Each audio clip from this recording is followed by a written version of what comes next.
Nagsimula ng maagang motorcade ng ating mga kaibigang manggagawa sa probinsya ng Maguindanao kasama ang mga opisyalis nito, mga panauhin at mga bumubuo ng bagong pambansang proyektong pangkalusugan, ang binangsagang Lakbay Buhay Kalusugan o LBK sa suporta ng USAID sa Health Pro Project sa probinsya ng Maguindanao at ARMM sa pakikipagtulungan ng ProMedia Foundation para sa dekalidad na serbisyong pangkalusugan. Ang LBK o Lakbay Buhay Kalusugan ay may kakaibang programa, di gaya ng kinamulatan nating medical mission upang maggamot ng mga mamamayang may sakit o may kailangan ng tulong pangkalusugan. Dahil dito sa LBK, hindi lamang paggamot o pag-check up ng mga pasyente, ito ay may kasamang lectures o pagbibigay kaalaman sa ating mga kababayang may nais itanong. Makikitang kakaiba ang kanilang setup. Pumili ng 10 probinsya mula sa Luzon, Visayas at Mindanao at isa ang Maguindanao sa maswerteng napili upang masali ang probinsya ng Maguindanao.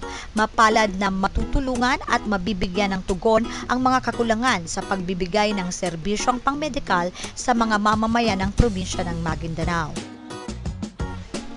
Ayon kay Dr. Elizabeth Samama, IPHO Maguindanao, pangunguna ng Center for Health Promotion ay nagpasimula ng isang pambansang proyektong pangkalusugan upang magpalaganap ng kampanyang pangkalusugan o health promotion na binangsagang Lakbay Buhay Pangkalusugan o LBK sa suporta ng USAID through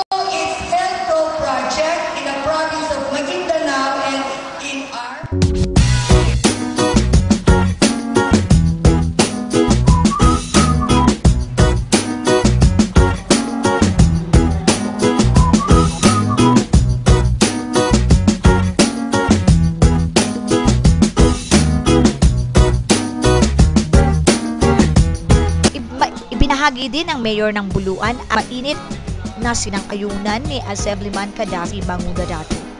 Sa ating provincial governor, nalapit walang pahinga, Honorable Governor Style Banguda Dato.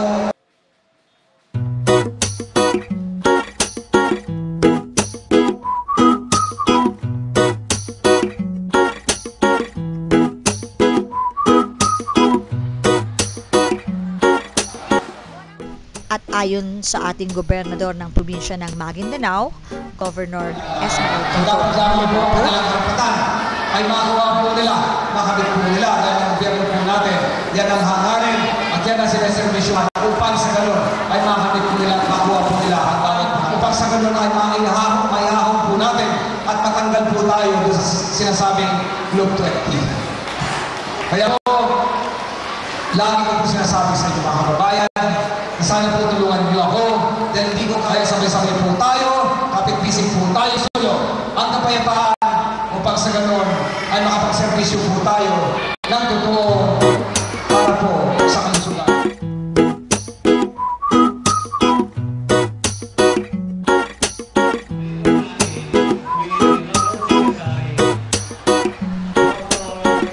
Nagbigay din ng free vaccine si Dr. Sinulinding ng tetanus toxoid at si Governor Toto naman ay ang libreng patak ng vitamin A sa mga bata at patak polio.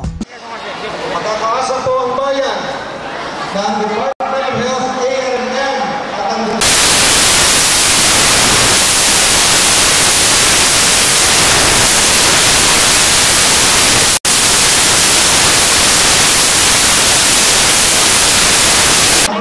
provincial governor ng Maguindanao, ang DOH po ay laging natin ito dapat na naglilingkod at puso nagmamahal sa lahat.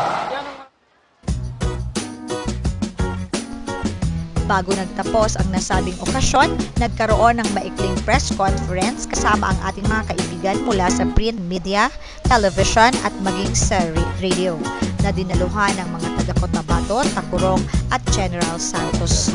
Ito, tuloy-tuloy natin ginagawa itong services na ganitong kalusugan, nakita natin na may mobile hospital tayo na lagi po umiikot at kina-cluster po yung ating mga municipality.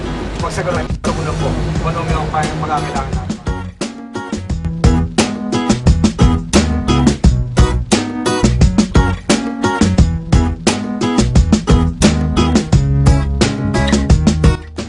Masaya ang ating mga kababayang nakadalo at nakabenepisyo ng libreng gamutan sa araw na ito.